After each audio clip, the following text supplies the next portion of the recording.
নমস্কার বন্ধুরা, সাহিত্য সংলাপে আপনাদের সকলকে স্বাগত।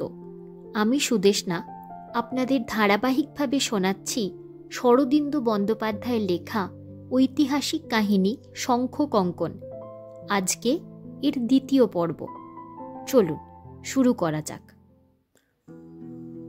রাজভবনে ময়ূরের প্রথম রাত্রিটা সুখনিদ্রায় কাটিল। যে ঘরটি তাহার জন্য নির্দিষ্ট হইয়াছিল তাহা রাজভবনের নিম্নতলে পশ্চাৎ দিকের এক কোণে। অঙ্গনের দিকে তাহার দ্বার। রাজভবনে প্রবেশ না করিয়াও ঘরে প্রবেশ করা যায়। ঘরের মধ্যে একটি খট্টাঙ্গ পাতা হইয়াছে, তদুপরি নবসজ্জা, নতুন বস্ত্রাদিও উপস্থিত।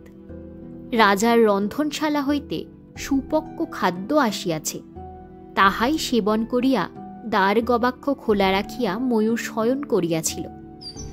একেবারে ঘুম ভাঙিল পাখির ডাকে। পঞ্চমপুরে তাহার কর্মজীবন আরম্ভ হইল। কর্মজীবনের প্রথম অধ্যায় প্রায় 2 মাস ব্যাপী। অশ্বারোহণ বিদ্যা শিখিতে ময়ূরের 3 দিন লাগিল। তাহার শনিতে অশ্ববিদ্যার বীজ নিহিত ছিল। অশ্বপৃষ্ঠে চড়িয়া সে অপূর্ব হর্ষ অনুভব করিল। রাজভবনের পশ্চাৎভাগে বিহারভূমির প্রাচীরের পাশ দিয়া অশ্ব ছুটাইয়া দিয়া সে দেখিতে পাইত কুমারী সোমশুক্লা দ্বিতলের বাতায়ন হইতে তাহাকে লক্ষ্য করিতেছেন। আনন্দের আতিশয্যে সে এক হাত তুলিয়া হাসিত। দেখিতে পাইত কুমারীর সুন্দর মুখেও স্নিগ্ধ হাসি ফুটিয়াছে। অশ্ববিদ্যা সম্পূর্ণ আয়ত্ত করিবার পরও ময়ূর রাজমন্দুরা হইতে প্রত্যহ নতুন অশ্ব লইয়া অভ্যাস করিত। একদিন সায়াহ্নে বিহারভূমির এক প্রান্তে রাজকন্যার সহিত তাহার দেখা হইয়া গেল। বিহারভূমিতে একজোড়া ক্ষুদ্রাকৃতি হরিণ ও কয়েকটি শশক ছিল। কুমারী মাঝে মাঝে আসিয়া তাহাদের খাইতে দিতেন।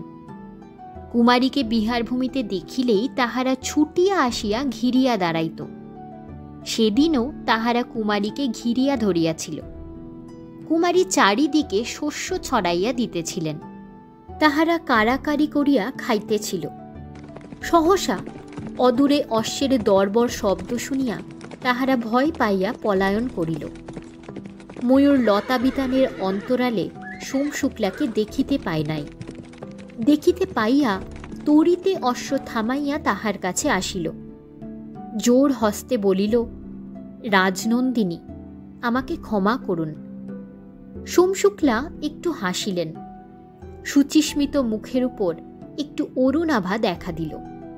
তিনি বলিলেন, ওরা বনের প্রাণী, বড় ভীরু, কিন্তু আপনি বিব্রত হবেন না, ওরা এখনই ফিরে আসবে।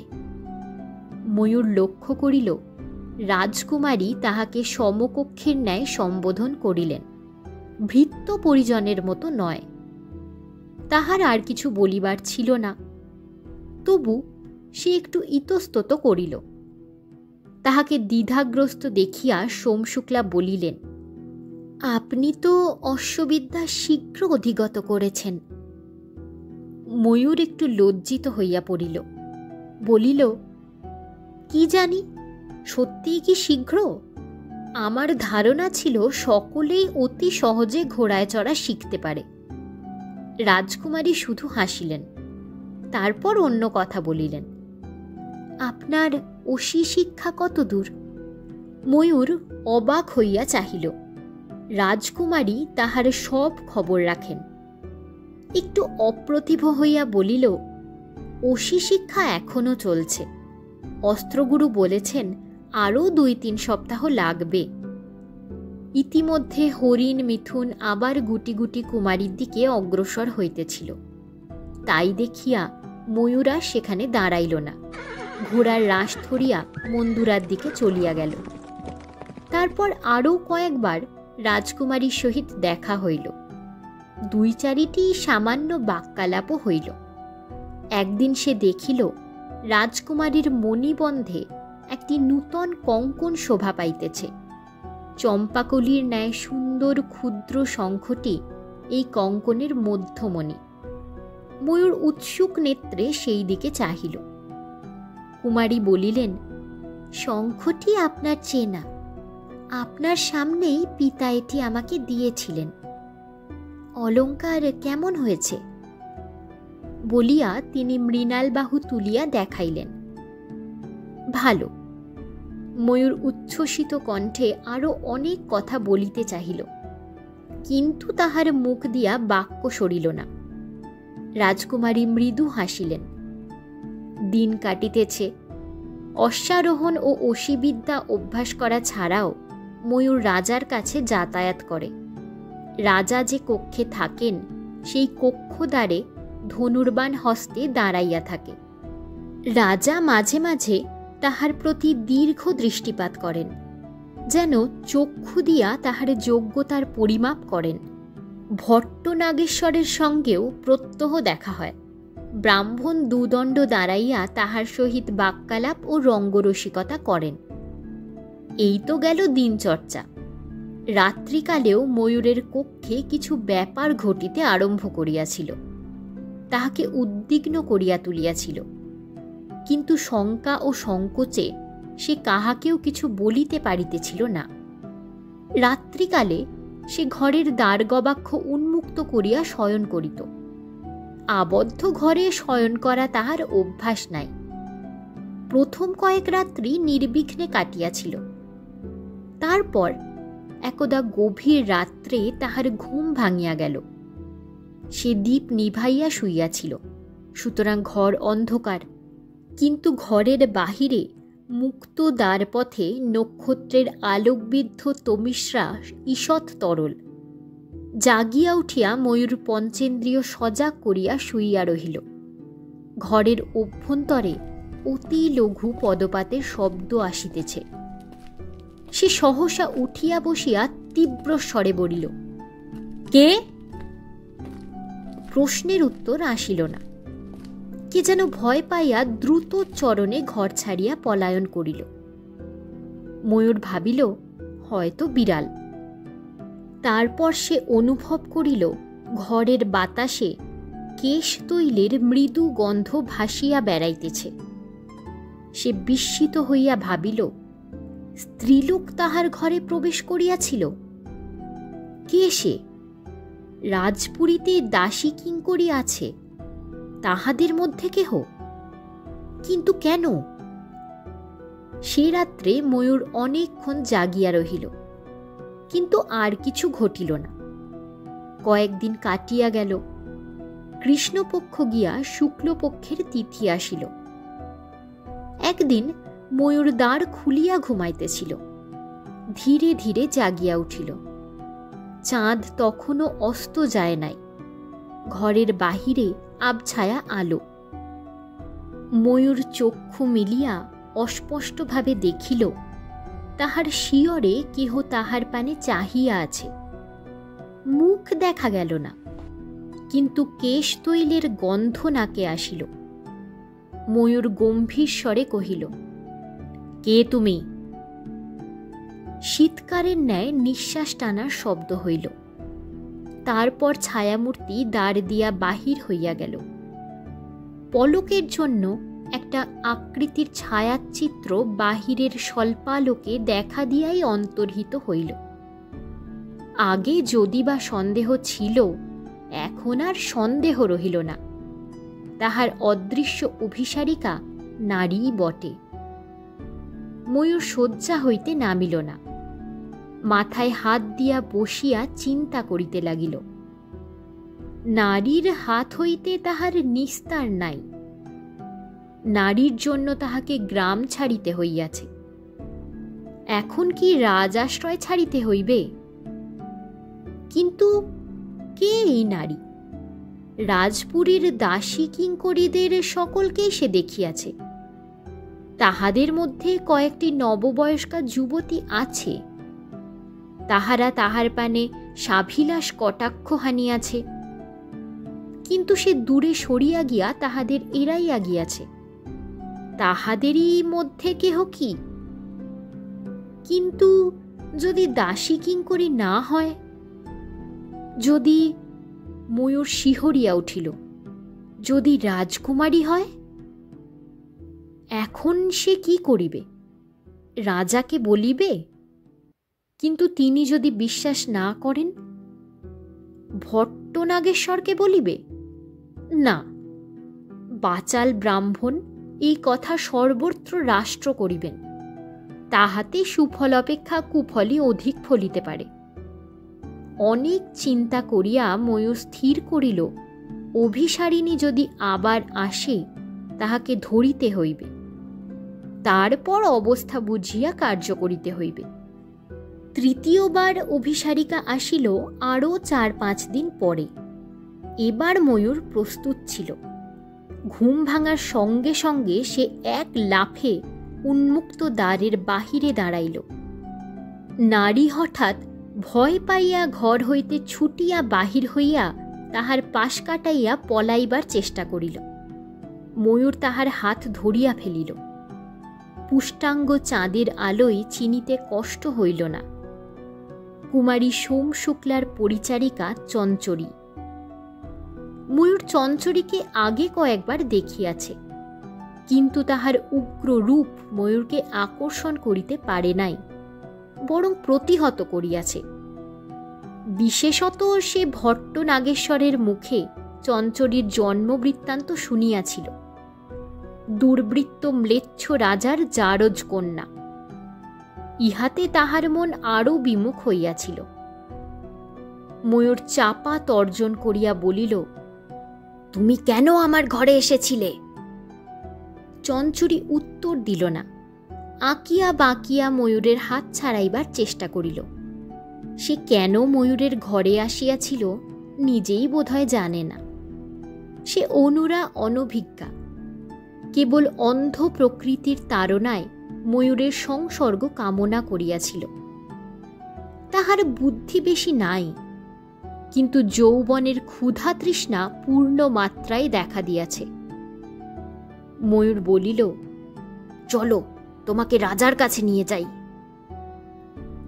এই সময় পিছন হইতে কণ্ঠস্বর আসিল, ময়ূর ভদ্র। ময়ূর ঘাড় ফিরাইয়া দেখিল, অচ্ছাভ চাঁদের আলোয় দুটো নারী মূর্তি অদূরে আসিয়া দাঁড়াইয়াছে। একজন রাজকন্যা সোম শুক্লা, অন্যজন দাসী সীমন্তিনী। ময়ূর চঞ্চরীর হাত ছাড়িয়া দিল। চঞ্চরী অধোমুখে দাঁড়াইয়া রহিল। চঞ্চরী রাত্রে তাহার মাতার কক্ষে শয়ন করে। আজ রাত্রে সীমন্তিনীর হঠাৎ ঘুম ভাঙিয়া দেখিল চঞ্চরী শয্যায় নাই। সে ছুটিয়া রাজকুমারীর কক্ষে গিয়াছিল। রাজকুমারীও জাগিয়া উঠিয়াছিলেন, কিন্তু চঞ্চরী সেখানে নাই। তখন দুইজনে চুপি চুপি চঞ্চরীকে খুঁজিতে বাহির হইয়াছিলেন। সীমন্তিনী অগ্রসর হইয়া আসিয়া চঞ্চরীর চুলের মুঠি ধরিল। অনুচ্চস্বরে ময়ূরকে বলিল, ভদ্র, এবার চঞ্চরীকে ক্ষমা করুন। ও আমার কন্যা, আমি ওকে শাসন করব, আর কখনো ও আপনাকে বিরক্ত করবে না। ময়ূর স্থির দৃষ্টিতে রাজকন্যার পানে চাহিয়াছিল। সেইভাবে থাকিয়াই বিরস কণ্ঠে বলিল, ভালো। সীমন্তিনী চঞ্চরীর চুলের মুঠি ধরিয়া নির্মমভাবে টানিয়া লইয়া গেল। সোম শুক্লা দাঁড়াইয়া রহিলেন। ময়ূর মুখ তুলিয়া চাঁদের পানে চাহিল। চাঁদ হাসিতেছে। চারিদিকে শারদ রাত্রির স্নিগ্ধ শীতলতা। একটি গভীর নিঃশ্বাস ত্যাগ করিয়া ময়ূর মুখ নামাইল। দেখিল কুমারী তাহার কাছে আসিয়া দাঁড়াইয়াছেন। তাহার উন্নমিত মুখে বিচিত্র হাসি। তিনি লঘু স্বরে বলিলেন, ময়ূরভদ্র, আপনার জীবনে এরূপ অভিজ্ঞতা বোধহয় নতুন নয়। ময়ূর চকিত হইয়া বলিল, না, আমার জীবন কথা আপনি জানেন? শুক্লা বলিলেন, ভট্টনাগেশ্বরের মুখে শুনেছি। ময়ূর প্রশ্ন করিল, সব কথা শুনেছেন? আমি অজ্ঞাত কুলশীল, তা জানেন? শুক্লা বলিলেন, জানি।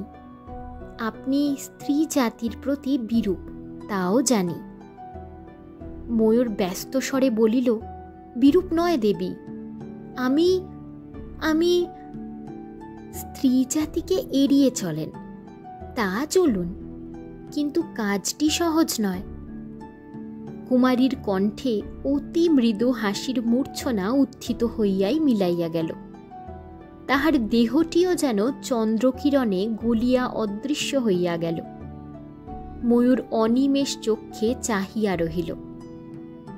পঞ্চমপুরের রাজসংসারে আশ্রয় লাভ করিবার পর ময়ূরের জীবনযাত্রায় একটি মন্দ মন্থর ছন্দ আসিয়াছিল। 2 মাস পরে সেই ছন্দের জ্যোতিভঙ্গ হইল। রাজা ভূপসিংহ তাহাকে নিভৃত কক্ষে আহ্বান করিয়া বলিলেন, উপবেশন করো, তোমার প্রকৃত কর্মের সময় উপস্থিত। ময়ূর রাজার সম্মুখে বসিল। ভূপসিংহ কিয়ৎকাল গম্ভীর দৃষ্টিতে তাহার মুখের পানে চাহিয়া ধীর স্বরে বলিলেন, ময়ূর, গত 2 মাস ধরে আমি তোমাকে শিক্ষা দিয়েছি এবং তোমার গতিবিধি লক্ষ্য করেছি। আমার বিশ্বাস জন্মেছে যে কাজের ভার আমি তোমাকে দেব তা তুমি পারবে। ময়ূর জোর হস্তে বলিল, আজ্ঞা করুন আর্য। রাজা বলিলেন, তোমাকে দিল্লি যেতে হবে, কিন্তু একা নয়, তোমার সঙ্গে একটি স্ত্রীলোক থাকবে। রাজা সপ্রশ্ন নেত্রে ময়ূরের পানে চাহিলেন। ময়ূর তিলমাত্র বিচলিত না হইয়া নিষ্পলকে চাহিয়া থাকিয়া বলিল, তারপর আজ্ঞা করুন আর্য। রাজা সন্তোষের নিঃশ্বাস ফেলিলেন। দিল্লি এখান থেকে বহু দূর, পথও অতি দুর্গম। দিল্লি ম্লেচ্ছ জাতির রাজধানী। সেখানকার ম্লেচ্ছগণ ঘোর দুর্বৃত্ত এবং দুর্নীতিপরায়ণ। সেখানে হিন্দুর জীবনের কোনো মূল্য নেই। তোমাকে সেই শত্রুপুরীতে যেতে হবে একটি সুন্দরী নারীকে নিয়ে। তোমার দায়িত্ব কতখানি বুঝতে পারছো? পারছি মহারাজ, তারপর আদেশ করুন। তুমি যাকে নিয়ে যাবে তার নাম চঞ্চরী। তাকে বোধহয় দেখেছ, সে সুন্দরী। কোনো বিশেষ কারণে আমি তাকে আলাউদ্দিনের কাছে উপঢৌকন পাঠাতে চাই। রাজা ক্ষণেকের জন্য নীরব হইলেন। ময়ূরও চুপ করিয়া রহিল। সে যে ভট্ট নাগেশ্বরের মুখে চঞ্চরীর জন্মবৃত্তান্ত শুনিয়াছে তাহার আভাস মাত্র দিল না। রাজা আবার আরম্ভ করিলেন, কেন আমি চঞ্চরীকে আলাউদ্দিনের কাছে পাঠাচ্ছি তা জানতে চেও না। গূঢ় রাজনৈতিক কারণ আছে। তুমি কেবল চঞ্চরীকে দিল্লিতে নিয়ে যাবে। সেখানে পৌঁছে চেষ্টা করবে চঞ্চরী যাতে আলাউদ্দিনের দৃষ্টিপথে পড়ে।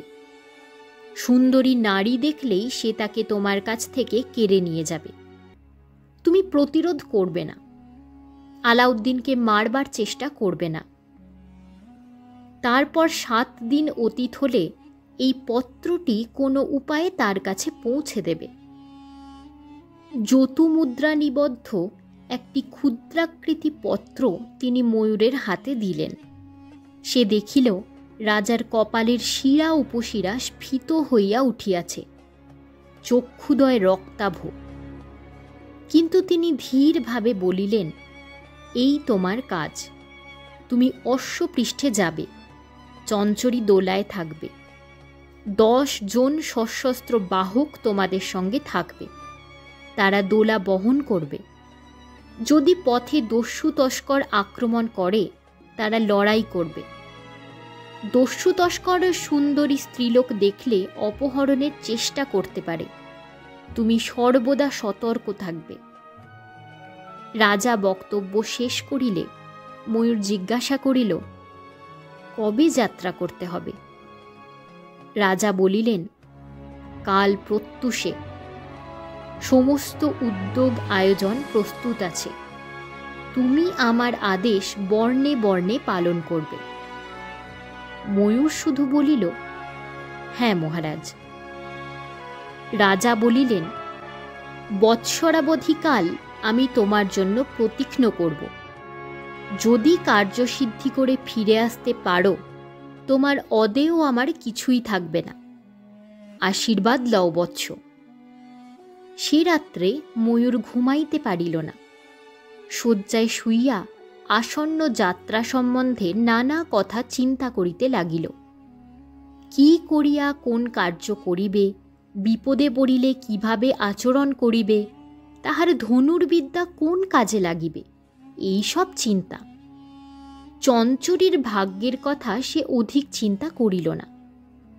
চঞ্চরী এই চতুরঙ্গ খেলার ক্রীড়নক। অদৃষ্ট তাহাকে নিয়ন্ত্রিত পথে লইয়া যাইতেছে, ময়ূর নিমিত্ত মাত্র। এইসব ভাবনার মধ্যে রাত্রি ৩ প্রহর কাটিয়া গেল। ঘরের বাহিরে অনিমেষ জ্যোৎস্না, যেন প্রকৃতির অঙ্গে রূপালী তবক মুড়িয়া দিয়াছে। ময়ূর শয্যায় উঠিয়া বসিল। রাত্রি শেষ হইতে বেশি বিলম্ব নাই। দ্বারের বাহিরে একটি নিঃশব্দ মূর্তি আসিয়া দাঁড়াইয়াছে। চন্দ্রালোকে মুখাবয়ব স্পষ্ট দেখা যাইতেছে। ময়ূরের হৃদযন্ত্র দুন্ধুবির ন্যায় ধ্বনিত হইয়া উঠিল। সে তড়িতে উঠিয়া মূর্তির সম্মুখে দাঁড়াইল। রাজনন্দিনী! সোমশুক্লা স্থিরায়ত নেত্রে তাহার পানে চাহিয়া রহিলেন, কথা বলিলেন না। কিছুক্ষণ নীরবে কাটিবার পর ময়ূর হাসিবার চেষ্টা করিয়া বলিল, ভেবেছিলাম যাত্রার আগে আপনার সঙ্গে সাক্ষাৎ হবে না। সোমশুক্লা এবার কথা বলিলেন। তাহার কণ্ঠ একটু কাঁপিয়া গেল। ময়ূরভদ্র, আমার এই শঙ্খ কঙ্কণ আপনি গ্রহণ করুন। এটি সঙ্গে রাখবেন, আপনার কল্যাণ হবে। ক্ষণকাল নিশ্চল থাকিয়া ময়ূর সোমশুক্লার সম্মুখে নতজানু হইল। অঞ্জলিবদ্ধ হস্ত তাহার দিকে প্রসারিত করিল। সোমশুক্লা মণিবন্ধ হইতে কঙ্কণ খুলিয়া তাহার অঞ্জলিতে রাখিলেন। ময়ূর রুদ্ধস্বরে বলিল, দেবী, আমি আর কি বলবো? আমি আমি সোমশুক্লা অঙ্গুলি দিয়া তাহার ললাট স্পর্শ করিলেন। মৃদু স্বরে বলিলেন, এখন কিছু বলবেন না, আপনি ফিরে আসুন। তারপর আপনার কথা আপনি বলবেন, আমার কথা আমি বলবো। উদ্বেল হৃদয়ে ময়ূর মস্তক নত করিল। সোমশুক্লা প্রাসাদে ফিরিয়া গেলেন, নিজ কক্ষে গেলেন না। ক্ষণেক ইতস্তত করিয়া সীমন্তিনীর কক্ষের বাহিরে দ্বারের কাছে গিয়া দাঁড়াইলেন। ঘরে দীপ জ্বলিতেছে। চঞ্চরী উত্তেজিত হাসি মুখে মায়ের সম্মুখে বসিয়া আছে। সীমন্তিনী তাহাকে বস্ত্র অলঙ্কারে সাজাইয়া দিতেছে। সীমন্তিনীর মুখ কঠিন, কিন্তু তাহার 2 চক্ষু দিয়া অবশে অশ্রুধারা ঝরিয়া পড়িতেছে। রাজকুমারী ছায়ার মতো দ্বারের নিকট হইতে সরিয়া গেলেন। উষাকালে ক্ষুদ্র যাত্রীদলের দূর দুর্গম যাত্রা আরম্ভ হইল। 2 মাস পরে একটি শীতের অপরাহ্নে ময়ূর চঞ্চরীকে লইয়া দিল্লির উপকণ্ঠে পৌঁছিল। পথে কোনো বিপদ আপদ ঘটে নাই। ভাগ্যক্রমে তাহারা মথুরা যাত্রী একদল হিন্দু বণিকের সঙ্গ পাইয়াছিল। বণিকদের সঙ্গে সশস্ত্র রক্ষী ছিল। 3 দিন পূর্বে বণিকদল মথুরায় নামিয়া গেল। বাকি পথটুকু ময়ূর নিঃসঙ্গভাবেই অতিক্রম করিয়াছে, কিন্তু কোনো উপদ্রব হয় নাই। চঞ্চরীও কোনো প্রকার গণ্ডগোল করে নাই। সেই রাত্রে ধরা পড়িবার পর হইতে সে মনে মনে ময়ূরকে ভয় করিতে আরম্ভ করিয়াছে। প্রগর্ভতা করিবার সাহস আর করে নাই। ময়ূর যখন যে আদেশ করে সে নির্বিচারে তাহা পালন করে। দিল্লির দক্ষিণ তোরণদ্বার হইতে অর্ধক্রোশ দূরে একটি হিন্দু পান্থশালা পাইয়া ময়ূর সেইখানেই যাত্রা স্থগিত করিল। সূর্যাস্তের সঙ্গে সঙ্গে নগরদ্বার বন্ধ হইয়া যায়। সুতরাং আজ রাত্রিটা পান্থশালায় কাটাইয়া কাল প্রভাতে নগরে প্রবেশ করাই ভালো। পান্থশালাটি সুপরিসর, মাঝখানে পট্টাবৃত উঠান, চারিদিক ঘিরিয়া ছোট ছোট কুঠুরি। ময়ূর একটি কুঠুরি ভাড়া লইল, তাহাতে চঞ্চরি থাকিবে। অন্য সকলে কুঠুরির দ্বার ঘিরিয়া উঠানে শয়ন করিবে। হস্তমুখ প্রক্ষালন করিয়া ময়ূর পান্থপালকে ডাকিল। রাত্রির আহারের নির্দেশ দিয়া পান্থশালার বাহিরে গিয়া দাঁড়াইল। কাল দিল্লি প্রবেশ করিতে হইবে, কিছুক্ষণ নির্জনে চিন্তা করা প্রয়োজন। সূর্যাস্ত হইয়াছে বটে, কিন্তু শীতের দীর্ঘ সন্ধ্যা এখনো নির্বাপিত হয় নাই। পান্থশালার সম্মুখের পথটি জনশূন্য, আশেপাশে লোকালয় বেশি নাই। ইতস্তত দুই একটি কুটির দেখা যায়। উত্তর দিকে অর্ধক্রোশ দূরে দিল্লির কৃষ্ণবর্ণ প্রাকার ঘনায়মান অন্ধকারে অস্পষ্টভাবে দেখা যাইতেছে যেন একটা বিপুলকায় হস্তি ভূমিতে উপবিষ্ট হইয়া শুণ্ড ঊর্ধ্বে তুলিয়া আছে। ময়ূর জানে না যে ওই ঊর্ধ্বঙ্কিত শুণ্ডই জগৎ বিখ্যাত কুতুব মিনার। চিন্তাক্রান্ত মুখে পান্থশালার সম্মুখে পদচারণ করিতে করিতে ময়ূরের চোখে পড়িল পান্থশালার প্রাচীরগাত্র সংলগ্ন একটি অতি ক্ষুদ্র বিপণী রহিয়াছে, ফলের ও শাকসবজির দোকান। একটি স্ত্রীলোক মঞ্চের ওপর বসিয়া আছে। পান্থশালায় যাহারা আসে তাহাদের মধ্যে সপাক ভোজ কেহ থাকিলে বোধ করি এই দোকান হইতে ফল মূল শাকপত্র ক্রয় করে। নিতান্ত কৌতূহল বশেই ময়ূর দোকানের সম্মুখে গিয়া দাঁড়াইল। মঞ্চের ওপর শুষ্ক এবং তাজা দুই প্রকার ফলই সাজানো রহিয়াছে, ডালিম, দ্রাক্ষা, খেজুর এবং আরও অনেক জাতের অপরিচিত ফল। সে একটি সুপক্ক ডালিম তুলিয়া লইয়া পসারিণীর মুখের পানে চোখ তুলিল। রমণীর মুখের উপর হইতে ময়ূরের দৃষ্টি যেন প্রতিহত হইয়া ফিরিয়া আসিল। মুখখানা অস্বাভাবিক রকম কৃষ্ণবর্ণ, বরং কৃষ্ণবর্ণ না বলিয়া নীলবর্ণ বলিলেই ভালো হয়। ময়ূর ক্ষণিক বিস্ময় সংবরণ করিয়া বলিল, এই ডালিমের দাম কত?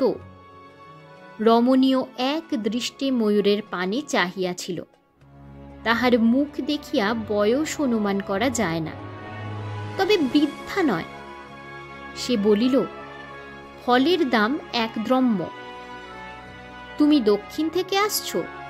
তোমার দেশ কোথায়? নবাগত যাত্রীকে এরূপ প্রশ্ন করা অস্বাভাবিক নয়, কিন্তু ময়ূর সতর্ক হইল। রমণীকে 1 দ্রহ্ম দিয়া তাচ্ছিল্য ভরে বলিল, নর্মদার পরপারে। তারপর সুপক্ক ফলটি 2 হাতে লোফালুফি করিতে করিতে পাচারণ শুরু করিল।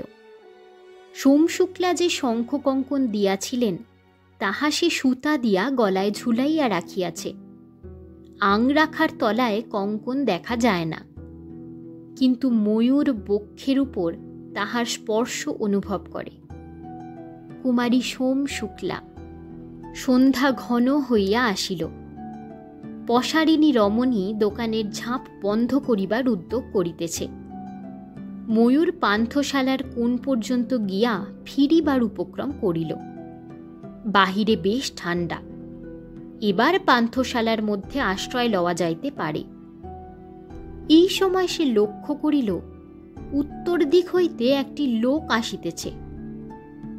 ছায়ান্ধকারে লোকটির অবয়ব ভালো দেখা গেল না, কিন্তু সে খঞ্জ, লাঠিতে ভর দিয়া খোঁড়াইতে খোঁড়াইতে আসিতেছে।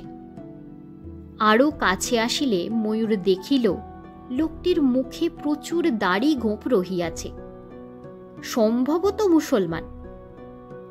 সে ফিরিয়া যাইতেছিল, পিছন হইতে আহ্বান আসিল, দয়ালু শ্রেষ্ঠী, বিকলাঙ্গ অক্ষমকে দয়া করো। ময়ূর আবার ফিরিল। সঙ্গে সঙ্গে খঞ্জ ভিক্ষুকটা লাঠি হাতে লইয়া 2 পায়ে দাঁড়াইল এবং ক্ষিপ্ত ক্ষিপ্র হস্তে লাঠি তুলিয়া ময়ূরের মস্তকে সজোরে আঘাত করিল। ময়ূর আত্মরক্ষার সময় পাইল না। জ্ঞান হারাইবার পূর্বে সে রমণীকণ্ঠের একটি তীব্র চিৎকার শব্দ শুনিতে পাইল। তারপর আর কিছু তাহার মনে রহিল না। জ্ঞান ফিরিয়া পাইয়া ময়ূর দেখিল সে একটি ক্ষুদ্র প্রকোষ্ঠে শুইয়া আছে। ঘরের কোণে দীপ জ্বলিতেছে। একটি স্ত্রীলোক তাহার পাশে বসিয়া মাথায় ও কপালে জলের প্রলেপ দিতেছে। সে চিনিল, ফলের দোকানের পসারিনী। প্রথমেই ময়ূর বুকে হাত দিয়া দেখিল কঙ্কন যথাস্থানে আছে। তখন সে বলিল, খঞ্জ লোকটা কে?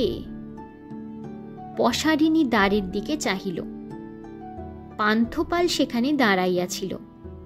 সে বলিল, ওর নাম মামুদ, দিল্লির দস্যু। ও সত্যি খঞ্জ নয়, খঞ্জের ভান করেছিল। দিল্লির বাইরে পান্থশালার আশেপাশে ঘুরে বেড়ায়। নূতন মুসাফিরকে একলা পেলে মাথায় লাঠি মেরে যথাসর্বস্ব কেড়ে নিয়ে পালায়। দিল্লিতে এরকম ঠক রাহাজান অনেক আছে। পসারিনী বলিল, ভাগ্যে আমি দেখতে পেয়েছিলাম, কাটারি নিয়ে ছুটে গেলাম। আমাকে দেখে মামুদ পালালো, নইলে তোমার সর্বস্ব কেড়ে নিত। ময়ূর শয্যায় উঠিয়া বসিল। মাথাটা টনটন করিতেছে বটে, কিন্তু গুরুতর কিছু নয়। সে মুখ তুলিয়া দেখিল দ্বারের কাছে তাহার সঙ্গীরাও উৎকণ্ঠিত মুখে দাঁড়াইয়া আছে। সে হাসি মুখে হাত নাড়িয়া বলিল, ভয় নেই, আমি অক্ষত আছি। তাহারা নিশ্চিন্ত হইয়া চলিয়া গেল। ময়ূর পসারিনীকে বলিল, এটি কি তোমার ঘর? পসারিনী বলিল, হ্যাঁ, আমি এই পান্থশালায় থাকি। ময়ূর উঠিয়া দাঁড়াইবার উপক্রম করিলে সে বলিল, উঠো না, উঠো না, আরও খানিক শুয়ে থাকো, শরীর সুস্থ হবে। ময়ূর বসিল। কৃতজ্ঞ স্বরে বলিল, তুমি আজ আমার প্রাণ বাঁচিয়েছ। পসারিনী বলিল, তুমি হিন্দু, আমার দেশের লোক, তোমার প্রাণ বাঁচাবো না? ময়ূর কিছুক্ষণ পসারিনীর নীল বর্ণ মুখের পানে চাহিয়া রহিল। শেষে বলিল, তুমি দক্ষিণ দেশের মানুষ? পসারিনী যেন একটু বিচলিত হইয়া পড়িল। তারপর ধীরে ধীরে বলিল, হ্যাঁ, অনেক দিন দেশ ছাড়া। এই পান্থশালায় দোকান করেছি। দক্ষিণ দেশ থেকে যারা আসে তাদের কাছে দেশের খবর পাই। এমন সময় পান্থপাল এক পাত্র গরম দুধ আনিল। পসারিনী বলিল, গরম দুধটুকু খাও, শরীর সুস্থ হবে। ময়ূর দুগ্ধ পান করিয়া শরীরে বেশ স্বাচ্ছন্দ্য অনুভব করিল। পান্থপাল শূন্য পাত্র লইয়া যাইবার পর পসারিনী বলিল, তুমি নর্মদার ওপার থেকে আসছ, কিন্তু রাজ্যের নাম তো বললে না। ময়ূর একটু ইতস্তত করিল, কিন্তু প্রাণদাত্রীর কাছে মিথ্যা বলা চলে না। সে বলিল, পঞ্চমপুরের নাম শুনেছ? পসারিনীর চক্ষু ধক করিয়া জ্বলিয়া উঠিল। ময়ূর এবার পসারিনীর মুখ ভালো করিয়া নিরীক্ষণ করিল। মুখের বর্ণ নীল বটে, কিন্তু গঠন অতি সুন্দর, অভিজাত্য ব্যঞ্জক। এই গঠনের মুখ সে যেন কোথায় দেখিয়াছে। পসারিনী যখন কথা বলিল, তখন তাহার কণ্ঠে প্রচ্ছন্ন উত্তেজনার ঝঙ্কার শোনা গেল। পঞ্চমপুরের নাম শুনেছি, তুমি পঞ্চমপুর থেকে আসছ? ময়ূর বলিল, হ্যাঁ। পঞ্চমপুরের সকলকে চেনো? সকলকে চিনি না, ভট্ট নাগেশ্বরকে চিনি। ভট্ট নাগেশ্বর নামটি পসারিনী পরম স্নেহ ভরে আস্বাদন করিয়া উচ্চারণ করিল। আর কাকে চেনো? ময়ূর বলিল, আমার অন্তরাত্মা বলছে তোমাকে বিশ্বাস করতে পারি। আমি রাজপুরীর সকলকে চিনি। রাজা ভূপ সিংহ আমার প্রভু। পশারিণীর চক্ষু দুইটি অন্তর্বাষ্পে উজ্জ্বল হইয়া উঠিল। অতঃপর ময়ূর সসম্ভ্রমে বলিল, আপনাকে সম্ভ্রান্ত বংশের মহিলা মনে হচ্ছে, কিন্তু আপনার মুখ কালো। পশারিণী হাসিল। সুন্দর দন্তপংক্তির রেখা ঈষৎ দেখা গেল। ময়ূর বিস্ফারিত চক্ষে কিয়ৎকাল চাহিয়া থাকিয়া করজোরে বলিল, আপনাকে চিনেছি। পশারিণী বলিল, চিনেছ? কি করে চিনলে? ময়ূর বলিল, আপনার হাসি দেখে। রাজকন্যা সোম শুক্লার হাসি ঠিক আপনার মতো। সোম শুক্লা? ওহ, তার বয়স এখন 17 বছর। পশারিণী সহসা দুহাতে মুখ ঢাকিয়া কাঁদিয়া উঠিল। কিছুক্ষণ কাটিবার পর ময়ূর স্খলিত স্বরে বলিল, কিন্তু দেবী, আপনি এখানে এভাবে? চক্ষু মুছিয়া পশারিণী বলিল, আমার কথা পরে হবে, আগে তুমি সব কথা বলো। কুমার রামরুদ্র ভালো আছেন? ময়ূর হেঁট মুখে বলিল, কুমার রামরুদ্র বেঁচে নেই। 9 বছর আগে রাজা তাকে দিল্লি পাঠিয়েছিলেন বংশের কলঙ্ক মোচনের জন্য। আলাউদ্দিনের জল্লাদের হাতে তার মৃত্যু হয়েছে। পশারিণী কপালে করাঘাত করিয়া আবার কাঁদিল।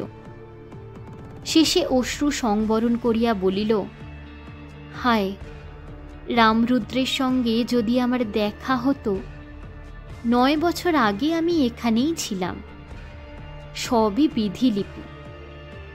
কিন্তু এখন রাজা তোমাকে কি জন্য পাঠিয়েছেন তাই বলো। আর গোপনীয়তার প্রয়োজন ছিল না। ময়ূর যাহা যাহা জানিত সব বলিল। পশারিণী সর্বগ্রাসী চক্ষু মিলিয়া শুনিতে লাগিল। শুনিতে শুনিতে কখনো তাহার চক্ষু উদ্দীপনায় স্ফুরিত হইল, কখনো হিংসায় প্রখর হইল।